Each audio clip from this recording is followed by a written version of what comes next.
It is with great honor that I am endorsing Kamala Harris.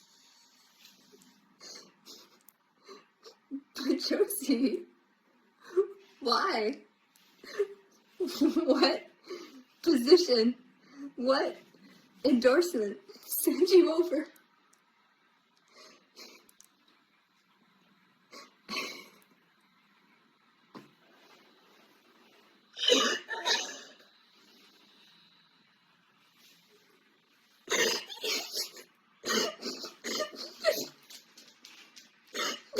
Tax collectors are endorsing Kamala. Tax collectors are endorsing Kamala Harris to a country that was built on rebelling against tax.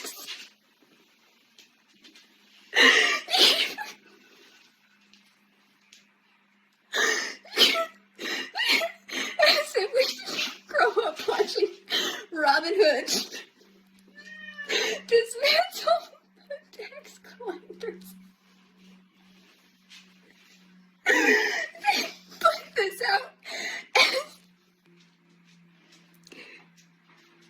They put this out as a feature and not a bug.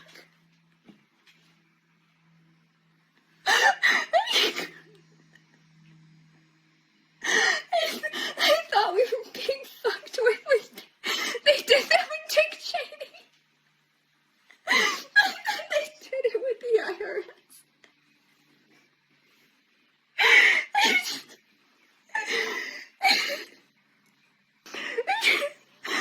As if we're not gonna go throw tea in the harbor.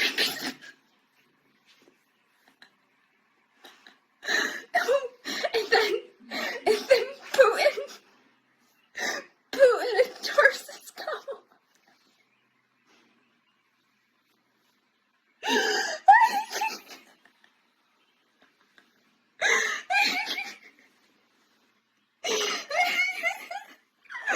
Oh my God. What is happening?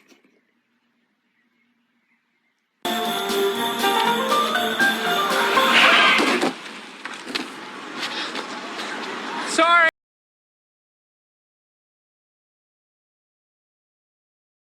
I do think that several members of Congress in some of my discussions have brought up media literacy because that is a part of what happened here.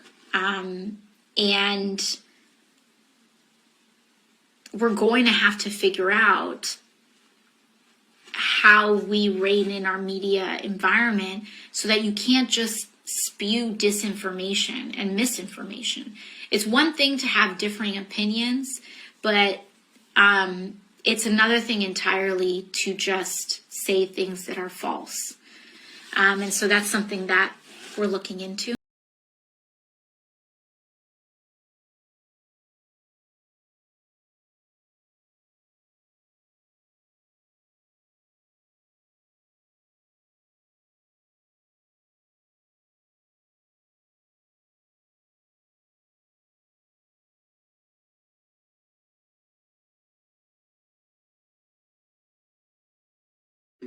Неонацистский режим давно бьет по нашей территории, за пределами зоны боевых действий, устраивает теракты в отношении мирного населения и гражданской инфраструктуры нашей страны.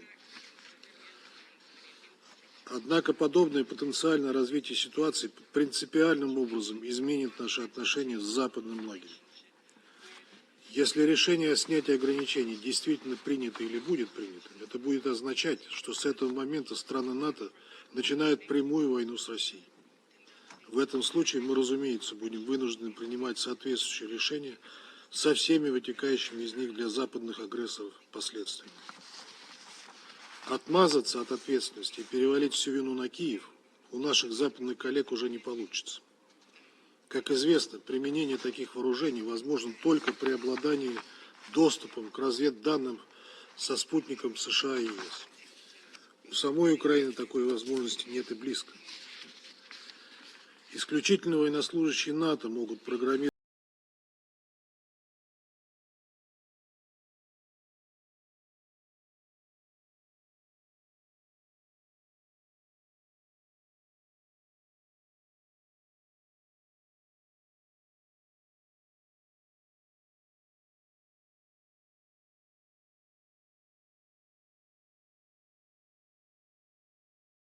I am a god, you dull creature, and I will not be bullied by that.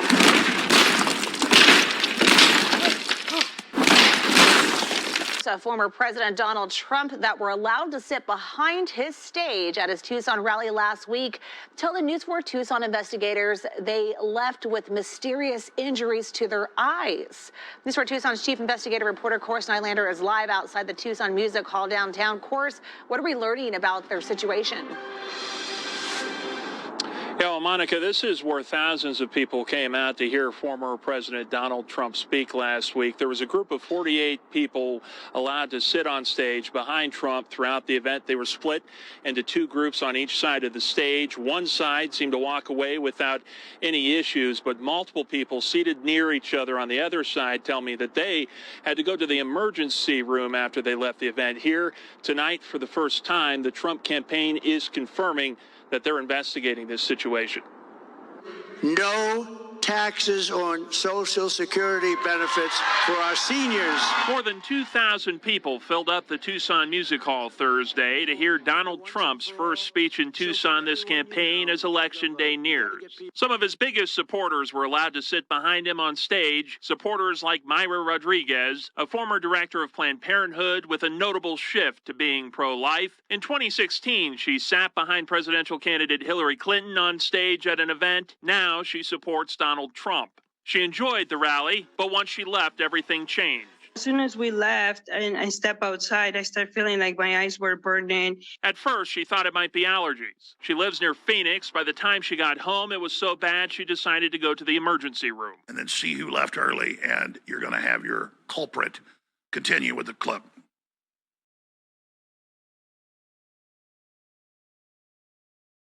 Is more than saying sorry. I'm sorry.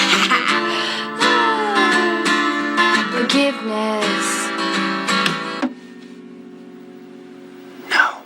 No? No more. Do you think that Kamala would manage the economy well? Yeah. Why hasn't she done it the last 3.5 years? She's the vice president. Are we okay? Are we gonna You're right. act like the vice president is managing the economy? Do you think Joe Biden's running the economy right now? I think the White House senior staff. Hold on a second. If Kamala Harris wanted to run the country, she could. How did Kamala Harris do with running the border? Again, How many illegals have come in under her watch? Can you guess? 7 million. Look, I obviously don't know the number off the top of my head. It's 10 million people. Is that a success? I don't think the border wall would be any more of a success. Well, hold on. Under Trump, border crossings were at an all-time low. Kamala Harris, 10 million people that illegally come to this country, which is more than the population of New Jersey. Why does she deserve to be a president when she can't even manage the border? Why? Okay, so yeah, I know. The bill that Biden and Harris put in to increase the border patrol. Don't. 1 second, please. No, it's not about the bill. You could do this all by executive order. Remain in Mexico. They've decided to empower the foreign invasion. Kamala Harris has overseen the border. She failed. She oversaw the Russian-Ukrainian dispute and went to the Munich Security Conference, and hundreds of thousands of Ukrainians died. She was the deciding vote on the Inflation Explosion Act that makes everyone have to pay more in goods and services. Her first day was 3.5 years ago as VP. What has she done that has given you confidence she'll do a good job as president? Prices are higher. People can't afford homes. 1.5 million people lost their jobs in the last year. You ask anybody in the economy, the American people don't agree with it, by the way. 75% of Americans disapprove of the economy right now. Yeah. But if she was so good, by the way, so she says, I'm going to do no tax on tips, stole it from Trump. Why doesn't she just tell the IRS to do that right now? Right. She's been in there years. I don't honestly know much about tax on tips and the IRS thing. But let's just put all this aside. Yeah. Would you not agree that Trump's presidency was objectively better than Joe Biden's? I would not agree on that. What did How Trump do you judge do that you really border crossings all-time low? No new wars. You agree with that, right? No new wars. He didn't pull out of Afghanistan, which he promised to do. Hold on a second. New wars. He continued a war, though. Which war? The war in Afghanistan. How many Americans died in Afghanistan under Trump? He didn't pull out troops, though. He promised. Yes, he did. He was winding it down. No new wars under Trump. Guys, let me talk, please. Guys. Yeah. But let me so the economy under Donald Trump. If you guys want to buy a home in your life, when Trump was president, please let me talk, man. Jeez. When Trump was president, you required $75,000 a year to be able to own a home. It now requires $120,000 a year to buy a home under Harris and Biden. $50,000 more a year. So if you guys want to buy a home, you have to make $120,000 a year now, thanks to Kamala Harris. Guys, how much did it cost the last day of Trump's presidency, though? $75,000 a year. Last day of his presidency? Yes. During the height of COVID, Yes. it cost $75,000 Yes. to buy a home? Yes. All right. And gas was $2. She's a millionaire. And so I'm getting at this outside of vibes and Trump hatred. What has this woman done to earn anybody's vote? She won't take questions from the press. She didn't get a single vote from Democrat primary voters. She was installed by some sort of Zoom conference vote. Like, who is this person? Right. Can you tell me? Kamala Harris, who is she? Like, why should? Like, did she earn any votes? Like, how did she get here? I mean, the vice president, or she was the vice president. He dropped out, and she was on the ticket. That's my best guess of why she is. Looking at this, does that give you confidence that this person should be president? I'm fine with her experience. I think she has a lot of experience for the office. Yeah, I don't think you can argue that she doesn't. I mean, we already went through the border, but just like, you got to give me something, or the audience, like, make the case. Like, we're here in a battleground state, Wisconsin. Like, show me the case. I'll give you the case. Trump was president for 4 years. People were richer. World was safer. Border was secure. Things were going really, really well. We respect our own. Kamala Harris, like, what's the thing? What's the sales pitch? Outside of vibes and Brat Summer, like, what is the pitch?